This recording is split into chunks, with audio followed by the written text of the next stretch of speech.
जय हिंद जय भारत। दोस्तों, आप देख रहे हैं लाइव भारत। मैं हूं आपका दोस्त सबर शुक्ला। आज हम शहर के ऐसे डॉक्टर से आपको मिलाते हैं जिन्होंने अपने दम खम पर पीजीआई में मेरिट में पाया था स्थान। ऐसे डॉक्टर से मिलाएंगे जो 1996 में बच्चों के पहले सर्जन बने, और हम ऐसे शख्सियत से मिलाएंगे जिन्होंने ऐसे बच्चों को, सैकड़ों ऐसे बच्चों को उन्होंने ट्रीटमेंट किया है। जी हाँ, कोख में उपचार। कोख में उपचार, जी हाँ, कोख में अगर कोई नौनिहाल अगर जन्म ले रहा है तो वो कई बीमारियों के साथ अगर जन्म वहाँ पे पल रहा है तो वो एक ऐसे डॉक्टर हैं जो कोख में इलाज करते हैं। तो शायद ही आपको शहर के इस कोहिनूर डॉक्टर एचपीएस मिगलानी जी हमारे साथ हैं लाइव भारत के स्टूडियो पर। हम उनका स्वागत करते हैं। आपका बहुत बहुत स्वागत डॉक्टर एचपीएस मिगलानी साहब, आप लाइव भारत के कैमरे के आगे आए। बात पीजीआई से शुरू करते हैं। इतना क्या था आप में, क्या खूबी थी आप में कि आप पीजीआई में मेरिट में स्थान पा गए आप? जी, खूबी तो कोई खास नहीं थी। पढ़ने का शौक़ था और मैं एक सामान्य विद्यार्थी था अपने टाइम में। कोई एक्स्ट्रा ऑर्डिनरी उपलब्धि नहीं थी, लेकिन हाँ, एक फोकस था कि जो काम करना है उसको पूरी लगन से करना है। और उस टाइम पे पीजीआई आज भी होता है, पीजीआई एंट्रेंस टेस्ट होता है। तो मैं ग्रेजुएशन मेरी फरीदकोट से थी, गुरु गोबिंद सिंह मेडिकल कॉलेज फरीदकोट से, और पोस्ट ग्रेजुएशन जनरल सर्जरी मैंने अमृतसर में करी थी। और उसके बाद एक साल बाद जब पीजीआई का एंट्रेंस एग्ज़ाम हुआ तो आई वॉज फॉर्चुनेट इनफ कि मैं उसमें सिलेक्ट हुआ। अरे वाह, और उस टाइम पे मेरी आयु लगभग 26-27 वर्ष होगी। तो 3 साल का कोर्स है वहाँ पे पीजीआई में, वो मैंने कंप्लीट किया। और 1996 में कंप्लीट करते ही मैं अमृतसर में अपनी प्रैक्टिस शुरू करी। और गुरु रामदास हॉस्पिटल में मैंने जॉब लिया पहले सबसे आके, और 14 साल मैंने लगभग गुरु रामदास मेडिकल इंस्टीट्यूट में एज ए पीडियाट्रिक सर्जन काम किया है, जहाँ पे बहुत सारे ज़रूरतमंद गरीब लोगों का इलाज मैं कर पाया। वहाँ पे क्योंकि डिपार्टमेंट था पहले, लेकिन बाद में मैनेजमेंट ने किसी वजह से डिपार्टमेंट को बंद कर दिया। तो मैंने फिर सोचा कि वहाँ जब मैं किसी को पढ़ा नहीं सकता तो I should leave the job. फिर मैंने अपना हॉस्पिटल शुरू किया 2005 से, और तब से मैं अपनी प्राइवेट प्रैक्टिस कर रहा हूँ। अच्छा, ये बताइए, जो आपने पढ़ाई की है, जैसे आप पंजाब के में पीजीआई में मेरिट में स्थान पाते हैं, उसके बाद में आप 1996 में बच्चों के पहले सर्जन बन जाते हैं, तो इस मामले में कोई ना कोई खूबी ऐसी भी रही होगी, हाथों की बख्शा, क्योंकि पढ़ाई तो वही किताबें तो सभी ने पढ़ी हैं। फिर डॉक्टर एचपीएस मिगलानी के पास लोग इतने दूर दूर से क्यों आते हैं? देखिए, ये तो जब कोई नया सर्जन आता है फील्ड में पढ़ाई करके, तो उसको लाइसेंस तो मिल जाता है सरकार की ओर से या यूनिवर्सिटी की तरफ से डिग्री तो मिल जाती है, लेकिन वो अच्छा सर्जन है या सामान्य सर्जन है या अच्छा सर्जन नहीं है, ये तो वक्त के आने पर ही पता लगता है। जैसे जैसे वो काम करता है उसके रिजल्ट्स सामने आते हैं, और लोगों के साथ डीलिंग कैसी है वही डिटरमिन करता है कि कोई इंसान अच्छा है या कोई इंसान या कोई सर्जन अच्छा है या कोई सर्जन उतना अच्छा शायद नहीं है। ठीक है, पहले तो किसी को नहीं मालूम होता है कि कोई अच्छा है या बुरा है, ये तो वक्त बताता है और लोग बताते हैं कि भाई आप अच्छा काम कर रहे हो या आप आए हो आज। जैसे मेरे ग्रह पे मैं शुक्रिया अदा करता हूँ सफर जी आपका, और लाइव भारत के व्यूअर्स को प्रणाम भी करता हूँ कि आप टाइम निकाल के ये इंटरव्यू करने आए हैं। और मैं कोशिश करूँगा कि जो आपको तथ्य बताऊँ वो बिल्कुल सही बात है। तो और सही बात यह भी है कि डॉक्टर एचपीएस मिगलानी की हम बात करें तो इन्होंने कोख में इलाज किया है। कोख में इलाज करने वाले एक ऐसे अनूठे डॉक्टर हैं कि जो 2 जिंदगियों को ये खुशी देते हैं, हंसी में बांटते हैं। एक तो कोख में पलने वाले उस शिशु को, और दूसरी जन्मने वाली उस माँ को। तो सर, जब कोख में क्या बीमारियां बच्चों की जो है, कितनी ऐसी बीमारियां तकरीबन हैं जो आप कोख में ठीक कर लेते हैं? यहाँ मैं थोड़ा सा आपको करेक्ट करूँगा। कोख की बीमारियाँ हम पता कर लेते हैं, लेकिन ठीक करने के लिए बच्चे को जन्म के बाद ही हम ठीक कर पाते हैं, क्योंकि अभी तक इंडिया में इतना विकास नहीं हुआ है कि हम जो कोख के अंदर जो ऑपरेशन होते हैं दुनिया में बहुत कम। बच्चे के पैदा होने के बाद ही हम बच्चे को इलाज करते हैं। डे 1 पे भी कई बच्चों का ऑपरेशन करना पड़ता है। आप केवल आगाह कर देते हैं? हाँ, हमें पहले पता लग जाता है अल्ट्रासाउंड के बेस पे कि ये बच्चा जो अंदर पल रहा है इसमें ये वाला फला नुक्स है, किसी बच्चे के हार्ट की प्रॉब्लम होती है, किसी में किडनी में स्वेलिंग होती है, किसी में सिर में पानी ज़्यादा होता है, किसी की रीढ़ की नस में फोड़ा है। ये चीज़ें 110 तरह के नुक्स ऐसे हैं जो हम कोख में ही पता लगा सकते हैं अच्छा अल्ट्रासाउंड की होने के साथ। और उन माँ बाप को हम आगाह कर सकते हैं कि भाई आप जैसे ही बच्चा पैदा हो तो आप शल्य चिकित्सक, बच्चों का जो शल्य चिकित्सक है पीडियाट्रिक सर्जन, उनसे संपर्क रखें ताकि अगर ज़रूरत पड़े तो बच्चे को, जैसे फूड पाइप नहीं बनी किसी बच्चे की तो वो अपना थूक भी अंदर नहीं निकल सकता है, उसके मुंह से झाग ही आती रहती है, और जैसे ही दूध पिलाने की कोशिश करो तो गोता खाएगा दूध में, उसके लंग्स में चला जाएगा और वो निमोनिया से उसको ग्रस्त हो जाएगा। तो ऐसे बच्चों को अगर हम पहले ही पता लगा लें कि इसकी फूड पाइप नहीं बनी है, जो कि हम अल्ट्रासाउंड से आसानी से लगा सकते हैं, इनका हम टाइम पे उपचार कर सकते हैं। आजकल ऑपरेशन है, फैसिलिटी हमने डेवलप करी है, अमृतसर में भी बहुत सारे सेंटर्स हैं अब तो इंडिया में जहाँ पे हो गए हैं, मतलब अच्छी फैसिलिटीज़ अवेलेबल है और ऑपरेशन हो सकता है। तो ऐसे बच्चों को जन्म के तुरंत बाद या 1 दिन बाद या 2 दिन बाद ऑपरेशन करके बचाया जा सकता है और वो एक नॉर्मल सिटीजन बन जाता है कंट्री का, एक बिल्कुल जैसे सामान्य व्यक्ति होता है वैसे अपनी ज़िंदगी व्यतीत करता है। और बहुत सारे लोग क्या करते हैं, जैसे जिनको नहीं इन चीज़ों का पता है, दाइयाँ हैं जैसे गांव में, उनको पूरी अवेयरनेस नहीं होती है, तो अल्ट्रासाउंड में कुछ नुक्स निकला बोलते हैं बच्चे गिरा दो। तो हम लोग ये बताना चाहते हैं कि हर एक बच्चे को गिराने की ज़रूरत नहीं होती है। एक शल्य चिकित्सक को पूछिए जो पीडियाट्रिक सर्जन है, पीडियाट्रिक शल्य चिकित्सक को, कि क्या ये बच्चा बच सकता है। अगर बीमारी ऐसी है कि भाई उसका इलाज नहीं हो सकता, जैसे विकलांग हो जाए बच्चे के, टांगे काम नहीं करती, तो उनको हम खुद ही सलाह देते हैं कि आप इसके ऊपर सोचकर खर्चा कीजिए, ये बच्चा इस तरह का रहेगा। लेकिन कुछ बीमारियां, कुछ क्या ज़्यादातर बीमारियां ऐसी होती हैं जिनको पूरा एक ऑपरेशन करने के बाद या 2 ऑपरेशन के बाद वो साधारण व्यक्ति बन जाता है, नॉर्मल हो जाता है। उस बच्चे को गिराएंगे तो ये सरासर पाप है, अपराध है। तो इन बच्चों को पूरी ज़िंदगी के लिए प्रॉपर ट्रीटमेंट अवेलेबल है और लोगों को उसका फ़ायदा लेना चाहिए, ना कि गिरा देना चाहिए। अच्छा डॉक्टर एचपीएस मिगलानी साहब, ये बताइएगा कि नवजात शिशु मृत्यु दर, जो पंजाब की बात करें या हम देश की बात करें या स्टेट की बात करें, तो हम विदेशों के मुकाबले में कहाँ ठहरते हैं? देखिए, विदेशों में जो मृत्यु दर है वो लगभग 10 से 15 के अराउंड है पर 1000 जी। लेकिन इंडिया में अभी भी 36 से ऊपर है इसका जो मृत्यु दर है। और दूसरी प्रॉब्लम ये है कि इंडिया में शायद अभी अंडर रिपोर्टिंग भी होती है कि कहीं मृत्यु हुई, उसकी रिपोर्ट ही नहीं जाती है गवर्नमेंट को। और हम लोग अभी भी जूझ रहे हैं कि मृत्यु दर को कम किया जाए। मैटरनल मॉर्टेलिटी, इन्फेंट मॉर्टेलिटी, पहले साल के अंदर अंदर जो बच्चे की मौत है, पहले टाइम में तो कुपोषण से मौत हो जाती थी कि माल न्यूट्रिशन बहुत कॉमन थी, इंडिया में खाना वाना नहीं मिलता था बच्चों को अच्छा। आजकल इतना नहीं है, वो तो काफ़ी कंट्रोल हो गया। चलिए ये डॉक्टर एचपीएस मिगलानी जी, एक चीज़ हमें बताइए, हमारे दर्शकों को बताइए कि ये एक धारणा है या भगवान का नाम लेने की एक मतलब एक विधि है कि हम ये कहते हैं कि गर्भवती महिलाएं अगर अपने कमरे में ऐसी फोटो लगाती हैं या रात को ऐसा भजन सुनती हैं या जैसा भी वो टीवी देखती हैं, कुछ भी देखती हैं, उसका असर जन्म लेने वाले शिशु के मानसिक उस पर पड़ता है, दिमाग में। ऐसा कुछ सही बात है या गलत है? जी देखिए, ये तो हमारे मानने की बात है ना, ये हमारा बिलीफ है, फेथ है हमारा, ठीक है। इसका साइंटिफिक प्रमाण तो शायद मेरे पास नहीं होगा कि मैं आपको इस तथ्य की पुष्टि कर सकूं। लेकिन हाँ, जो भी लोग भगवान को मानते हैं, जो भी लोग आस्था रखते हैं, मैं भी मानता हूँ और मुझे भी लगता है हाँ भाई, उसका नाम लेने से हमें अंदर से शांति मिलती है। अगर मदर को शांति मिलेगी तो नेचुरली साइंस में अभी इसकी कोई पुष्टि नहीं है। चलिए, साइंस में इसकी कोई पुष्टि नहीं है, लेकिन हम पुष्टि करते हैं डॉक्टर एचपीएस मिगलानी साहब के बारे में कि इन्होंने यहाँ पे 24 साल इन्होंने यहाँ पे गुजारे और अपना नाम इन्होंने देश दुनिया में कमाया है।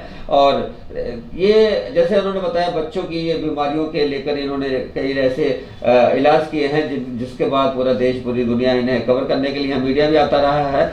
तो सर, हम ये जानेंगे, बाबा फरीद की धरती पर और गुरु रामदास की बसाई नगरी श्री अमृतसर शहर में आपने अपना ये जो पेड़ लगाया, पौधा लगाया था, आज विशाल तौर पे फैला हुआ है। और सबसे बड़ी बात है कि लोग आपको ढूंढते ढूंढते क्यों आते हैं? आजकल तो हर मोहल्ले में इंश्योरेंस कंपनियां हैं। और दूसरी बात, सबसे बड़ी बात है, इंश्योरेंस की बात आई तो सर, क्या बच्चों का इंश्योरेंस हो सकता है? जैसे बुलेट गाड़ी आप निकालते हैं तो इंश्योरेंस करते हैं, योजना बनाते हैं, तो क्या बच्चों का कोई इंश्योरेंस हो सकता है? अगर हो सकता है तो क्या हो सकता है? सफ़र जी, आपने बहुत ही बढ़िया ये मुद्दा उठाया है। हमारे मुल्क में बहुत बदकिस्मती है कि एक आप गाड़ी लेने जाओ या एक मोटरसाइकिल भी लेने जाओ तो वो शोरूम से तब निकलता है जब उसकी इंश्योरेंस आप करवाते हो। लेकिन हमारे मुल्क का नया सिटीज़न, नया नवजात शिशु जब भी पैदा होता है, वो बिना उसके इंश्योरेंस के नर्सिंग होम से डिस्चार्ज कर दिया जाता है या हॉस्पिटल से घर भेज दिया जाता है। मेरे को लगता है हमारे मुल्क में ये जो चीज़ें हैं, गाड़ियाँ वाड़ी, इनकी कीमत ज़्यादा है, हमारे एक सिटीज़न की कीमत ज़ीरो है। और हम लोग एसोसिएशन के लेवल पर पूरे देश में जितने पीडियाट्रिक सर्जन्स हैं इस बात को लेकर चिंतित भी हैं, कोशिश भी कर रहे हैं कि गवर्नमेंट ऑफ इंडिया तक और जो इंश्योरेंस रेगुलेटरी अथॉरिटी है IRDA तक इस बात को ठोस तरीके से पहुंचाया जाए कि नवजात शिशु की सुरक्षा बहुत ज़रूरी है और उनके लिए इंश्योरेंस की उपलब्धि होना हर बच्चे के लिए अनिवार्य है। नहीं तो क्या होता है कि हमारे लोग इतने अफोर्डिंग नहीं हैं कि ये जो बच्चों का इलाज इतना सस्ता और इतना आसान नहीं होता न्यूबॉर्न का कि जी आप कहीं भी कर लो। मुझे खेद है कहने में कि अब आज तक भी पंजाब के सरकारी अस्पतालों में एक भी शल्य चिकित्सक तैनात नहीं है। और क्यों ऐसा हुआ? पहले थे, वो रिटायर हो गए, नई भर्ती नहीं हो रही, और गरीब आदमी बेचारा कहाँ जाए? वो मेरे जैसे इंसान के लिए भी सरकार के पास जॉब नहीं है जो कि क्वालिफाइड है, और मैं सेवा करने में विश्वास रखता हूँ कि भाई कोई गरीब आए तो उसकी हेल्प करो, नहीं तो गवर्नमेंट हॉस्पिटल में उसकी फैसिलिटी होनी चाहिए। और लेकिन है नहीं, और इंश्योरेंस भी नहीं है, तो बहुत मुश्किल हो जाता है कि गरीबों को कैसे सबको इलाज मुहैया कराया जा सके। और सरकार को चाहिए कि गवर्नमेंट हॉस्पिटल्स में, हर सिविल हॉस्पिटल में और हर मेडिकल कॉलेज में पीडियाट्रिक सर्जरी डिपार्टमेंट अनिवार्य होना चाहिए। इसके बिना मेडिकल कॉलेज को मान्यता ही नहीं मिलनी चाहिए। बहुत बड़ी बात की है। और सबसे बड़ी बात है कि डॉक्टर HPS मिगलानी ने आज बातों ही बातों में लाइव भारत के कैमरे के आगे अपना दर्द भी बता दिया, व्यथा भी बता दिया, और ये भी बता दिया कि सरकार ने, उन्होंने डिग्रियां ली, सब कुछ किया। अमृतसर के देखिए, उन्होंने पहले यहाँ के सर्जन बनते हैं, बच्चों के सर्जन, और उसके बाद सरकार ने नौकरी नहीं दी कि बातों ही बातों में उनकी जुबान पर ये बात भी आ गई। लेकिन आज की बात मैं बताऊं तो डॉक्टर मिगलानी को ढूंढते ढूंढते देश दुनिया यहाँ पे पहुंचता है। सबसे बड़ी बात कि खिलखिलाते बचपन में, जब आपके किसी के आंगन में बचपन खिलखिलाता हो, और तभी कुछ उसको बाद में पता चले कि वो तो इस बीमारी का शिकार है, दिल में छेद है या कुछ और भी बीमारियां हैं, तो उस परिवार पे क्या गुजरती होगी। तो लेकिन ये कैसे डॉक्टर हैं, ऐसी बीमारियों को लेकर जो आने वाला आपका वंश है वो ना कहीं उस चक्रव्यूह में फंसे, उसे बचाने के लिए ये ऐसे डॉक्टर हैं। तो डॉक्टर HPS मिगलानी जी, यही सब आप इलाज करते हैं पहले, जैसे कि आप बचाते हैं बच्चों को, क्योंकि जब बचपन खेल रहा होता है आंगन में, अचानक उनको पता लगे दिल में छेद है या कुछ है, तो क्या उस बचपन को बचाने की जो उसके बाद में आपको खुशी महसूस होती है, तो उस खुशी को शब्दों का रूप दे सकते हैं आप? देखिए, ऐसा है, जब भी कोई हम डिस्चार्ज करते हैं ना पेशेंट को, जब उसका सक्सेसफुल ऑपरेशन हो जाता है, वो बच्चा घर जाता है, तो खुशी तो उसके माँ बाप के चेहरे पर देखने लायक होती है। और मोस्टली क्या होता है कि कुछ माँ बाप खुशी से आंसू उनके निकलते हैं, तो उनको देख के तो हमारे भी आंसू निकल आते हैं कई बार। बहुत अच्छा लगता है जब एक न्यू बॉर्न बच्चे को हम ट्रीटमेंट करके 8-10 दिन के बाद घर भेजते हैं, और माँ की गोद भरी होती है, और माँ भी दुआएं देती है, बाप भी दुआएं देता है, और खुशी खुशी लोग घर जाते हैं। और हमें भी बहुत अच्छा लगता है कि भाई चलिए, हमने मेहनत करी है, भगवान ने हमें कुछ समृद्धि दी है कि हम किसी की हेल्प कर सकते हैं, तो बहुत अच्छा लगता है, आनंदित रहते हैं। और बच्चों के साथ, क्योंकि हमारा डीलिंग बच्चों के साथ ही है, न्यूबॉर्न से लेकर 18 साल तक के बच्चे हमारे साथ जुड़ते हैं जो सर्जिकल ट्रीटमेंट जिनको रिक्वायर्ड है, मेडिकल नहीं सर्जिकल। तो नेचुरली जिसके बच्चे को भी सर्जिकल प्रॉब्लम, घबराया रहता है कि भाई पता नहीं क्या होगा, ऑपरेशन का नाम ही हुआ है, इतना बड़ा हुआ होता है कि ऑपरेशन होना है छोटे से बच्चे का, कैसे करेंगे। लेकिन हम लोग प्रोफेशनल्स हैं, हम लोग रोज़ डील करते हैं, तो हम उनको आश्वस्त करते हैं पहले कि नहीं, डोंट वरी, आपका बच्चा सुरक्षित हाथों में है, हम पूरी केयर करेंगे। और भगवान की दया से हमारे रिजल्ट्स जो है अच्छे हैं। We can compare with the rest of the country. बिल्कुल सही बात की है, और आपके रिजल्ट बोलते हाँ हैं। जी। और हम डॉक्टर एचपीएस मिगलानी से हम इनका संदेश भी लेंगे और एक सवाल भी करेंगे। हाँ जी। सर, कई ऐसे बच्चे होंगे या कई ऐसे लोग होंगे जो आज अच्छे अच्छे पोस्टों पे हैं, जो मानते हैं आपने उन्हें नई जिंदगी दी। हाँ जी। ऐसे अब नाम मत बताइएगा, वैसे ही बता दीजिएगा।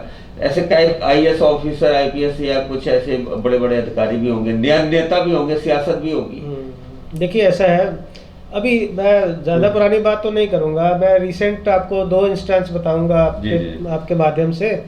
एक पेशेंट था जिसको मैंने तकरीबन 15-16 साल पहले ऑपरेट किया था, और उसको कुछ प्राइवेट पार्ट्स की प्रॉब्लम थी लड़के को। उस टाइम वो 15 साल का होगा। और फिर वो ऑपरेशन करवा के ऑस्ट्रेलिया माइग्रेट हो गई फैमिली। तो पिछले लगभग 6 महीने पहले वो एक लड़का मेरे पास 27-28 साल का आया, तो उसने मेरे को बताया जी मैंने आपसे ऑपरेशन करवाया था, मैं उस टाइम 15 साल का था, अब मैं ऑस्ट्रेलिया में हूँ, तो लेकिन मेरे को ये थोड़ी सी प्रॉब्लम है। तो मैंने देखा, मैंने कहा हाँ इसका ऑपरेशन दोबारा करना पड़ेगा, ये प्रॉब्लम है आपको। तो बोलता मेरे को इतनी प्रॉब्लम नहीं है, लेकिन अब मैंने शादी करवानी है और मेरी गर्लफ्रेंड है मेलबर्न में, तो मैं ऑस्ट्रेलिया से सिर्फ आपके लिए आया हूँ, क्योंकि उसको मेरे पे फेथ था कि पहले ऑपरेशन मेरे से हुआ था।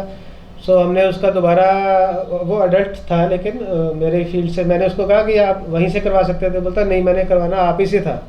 So he came all the way from Australia to get operated, और मुझे अच्छा लगा जब 5वें-6ठे दिन उसकी समस्या को हल किया। दूसरी बात जो मैं आपको शेयर करूंगा वो ये है, कुछ दिन पहले ही मेरे पास एक फगवाड़ा से पेशेंट आया। उसका मैंने 3 ऑपरेशन, लड़की थी, 3 ऑपरेशन किए थे मैंने। उसका मल का रास्ता नहीं बना था बच्ची का, और उसके न्यू बॉर्न के टाइम पे से लेके पहले 1 साल के अंदर अंदर 3 ऑपरेशन करके उसको नॉर्मल मल का रास्ता उसका बनाया था। और बीच बीच में आते थे वो, लेकिन पिछले 10-12 साल से नहीं आए थे क्योंकि बच्ची ठीक थी। वो बच्ची अब हो गई 20 साल की। 20 साल पहले मैंने उसके ऑपरेशन किए थे। वो बच्ची अब आइलेट्स ट्रेनिंग करवाती है फगवाड़ा में, और मुझे बड़ा अच्छा लगा देख के उसको कि वो मेरे साथ अंग्रेज़ी में बात करती है, ठीक है, बिल्कुल अंडरस्टैंडिंग और इंटेलिजेंट लड़की है, and very good looking also. तो बड़ा अच्छा लगा, आनंदित हुआ दिल के यार मैंने 20 साल पहले इसका ऑपरेशन किया है, और आज ये बच्ची बड़ी होके एक अपना नॉर्मल लाइफस्टाइल और कमा रही है, पैसे कमा रही है। उसके पेरेंट्स भी आए जो थोड़े से अब ओल्ड हो गए थे पहले से। तो बहुत अच्छा लगता है जब पेशेंट्स बाद में आते हैं और आपको याद करते हैं। ये मिगलानी जो आपके साथ नाम के साथ शब्द जुड़ा है, हाँ जी। यह कास्ट है आपकी या गांव का नाम है? सर ये सरनेम है हमारा। देखिए मेरे पेरेंट्स तो माइग्रेट हुए थे पाकिस्तान से। अरे वाह। तो ऐसे वैसे यहाँ पे मिगलानी गांव भी है खडूर साहब के पास। अच्छा अच्छा। वहाँ के सरपंच एक दिन आ गए मेरे पास कि जी आप कौन से घर से हैं? अच्छा तो अच्छा। मैंने कहा देखिए मैं तो उस गांव में कभी गया नहीं हूँ, अच्छा। लेकिन आप चाहते हैं कोई, तो वहाँ मैं कोई कैंप वैम्प लगा के मैं आपके साथ अपनी जड़ों को जोड़ तो सकता हूँ। वैसे वैसे वैसे पाकिस्तान कौन से? मेरे नानके थे जी लायनपुर से, और मेरे दादके थे जड़ा वाले से, और मेरी फैमिली लुधियाना में आके सेटल हुई थी। बट मेरे पेरेंट्स भी डॉक्टर्स हैं दोनों, तो 2 गवर्नमेंट सर्विस में थे, सारी उम्र उन्होंने गवर्नमेंट सर्विस करी है। तो फिर हम लोग मतलब मेरी स्कूलिंग भी 2-3 शहरों में हुई है, पटियाला में, वो आपकी अमृतसर में। इतनी अच्छी हिंदी बोलने से ही बिल्कुल लग रहा है, बिल्कुल आप अपने जो शब्दों का जाल है बड़े अच्छा बिखेरते हैं। और सबसे बड़ी बात सर, डॉक्टर एचपीएस मिगलानी साहब, जो चीज आपके पास है और आप पहले अमृतसर के बने, वो चीज क्या अमृतसर मेडिकल कॉलेज में पढ़ाई जाती है? सर ये भी देखिए, हमारी एसोसिएशन इस लेवल पे भी स्ट्रगल कर रही है नेशनल लेवल पे कि हर मेडिकल कॉलेज में अंडर ग्रेजुएट लेवल पे, एमबीबीएस के लेवल पर ये सब्जेक्ट पढ़ाया जाना चाहिए। लेकिन देखिए ये पॉलिसी मेकर्स जो है ना, गवर्नमेंट ऑफ इंडिया के लेवल के या मेडिकल काउंसिल ऑफ इंडिया, ये बात समहाउ उनको कन्विंस नहीं करती है। तो ये सब्जेक्ट पोस्ट डॉक्टरेट रखा गया, जबकि ये बेसिक सब्जेक्ट है। जैसे आजकल पुराने ज़माने में इवन बच्चों का जो स्पेशलिटी ना, पीडियाट्रिक्स जिसको बोलते हैं, वो भी नहीं पढ़ाई जाती थी, लेकिन पिछले 20-25 साल से paediatrics is now under graduate subject. Similarly surgery के साथ पीडियाट्रिक सर्जरी भी अंडर ग्रेजुएट लेवल तक पढ़ाई जानी चाहिए, ताकि जितने भी न्यूबॉर्न बच्चे पैदा होते हैं वो नॉलेज के अभाव में गलत ट्रीटमेंट ना करवाएं। रादर अगर अंडर ग्रेजुएट्स को भी ये सब्जेक्ट पढ़ाया जाए तो उनको एटलीस्ट बेसिक पता लग जाएगा कि कहाँ पे इसको रेफ़र करना है, किस टाइम पे आइडेंटिफाई कैसे करना है और किस टाइम पे इसको रेफ़र करना है, तो इससे बहुत फ़ायदा होगा। अच्छा सर, एक आखिरी सवाल, उसके बाद हम आपका संदेश लेंगे। हाँ जी। सवाल एक ऐसा कि उसमें आप खुलकर बताइएगा, खान पान, लाइफस्टाइल और कितना असर कोख में जन्म लेने वाले बच्चों पे पड़ता है, और आज की सोसाइटी जन्म लेने वाले बच्चों के साथ क्या अत्याचार कर रही है? सफ़र साहब, ये तो काफ़ी कॉम्प्लेक्स क्वेश्चन है, आपने बड़े सरल शब्दों में पूछ लिया।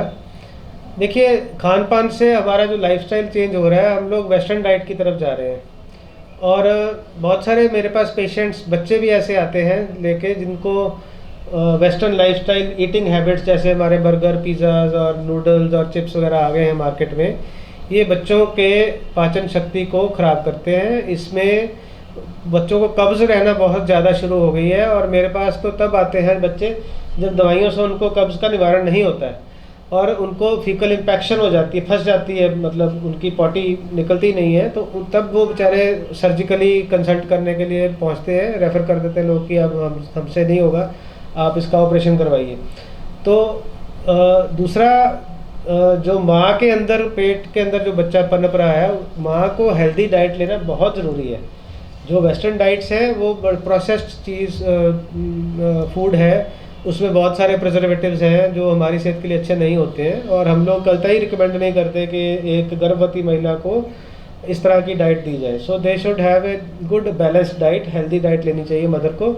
हमारा हिंदुस्तानी खाना जो है, जिसमें रोटी, सब्जी, सलाद और फल, ये सबसे शुद्ध है, और इन्हीं के सहारे, और हाँ, घी मक्खन तो हमारे सोसाइटी में रहता ही है, यही चार चीज़ों पे ध्यान देना चाहिए, ना कि बर्गर, पिज़्ज़ा और बहुत बड़ी बात बता दी है डॉक्टर एचपीएस मिगलानी जी ने, और उन्होंने बता दिया कि अगर कोख में जन्म लेने वाले बच्चों का अगर आपने भविष्य बनाना है तो इन चीज़ों का परित्याग करना पड़ेगा। अब हम उनसे आखिरी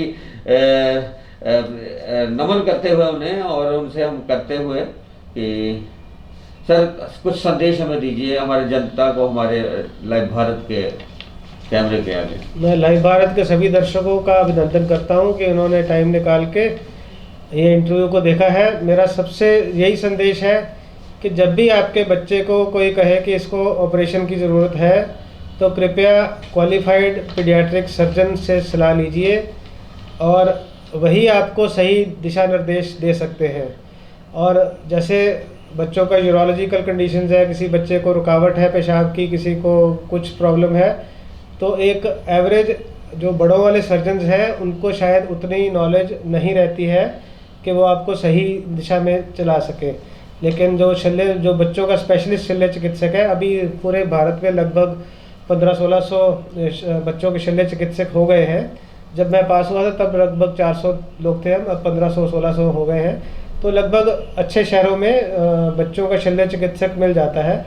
आपके शहर में अगर नहीं भी है तो आपको चाहिए कि उसका पता ढूंढ के उसके पास जाइए और उनसे आप सलाह लीजिए, ताकि बच्चों का सही इलाज जो है शल्य चिकित्सा वो कहाँ से हो सकती है, उसका कैसे उसका रिजल्ट होगा, वो सारी चीज़ आपको उनसे मिलने पर ही पता लगेगा। मेरा यही संदेश है कि गलत ट्रीटमेंट की बजाय क्वालिफाइड बंदे से सलाह लीजिए, ताकि आपके बच्चे का भविष्य सुरक्षित हो सके। धन्यवाद।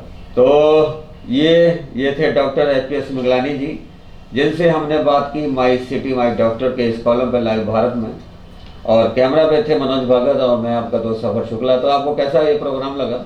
अच्छा लगा तो आप इसको और भी भेजिए। सबसे बड़ी बात है कि आप अपनों की जान बचाना चाहते हैं, अपनों के घर में, अपनों के पास अगर आप खुशियों के ठहाके लगाना चाहते हो, तो बच्चों से जुड़ी चीज़ें हैं ये, तो आप इस पोस्ट को इतना फैलाइए और अपनों को बचाइए, और अपनों को बचाना ही सबसे बड़ा धर्म है। तो इसी के साथ ही लाइव भारत लेता है विदा। जय हिंद, जय भारत।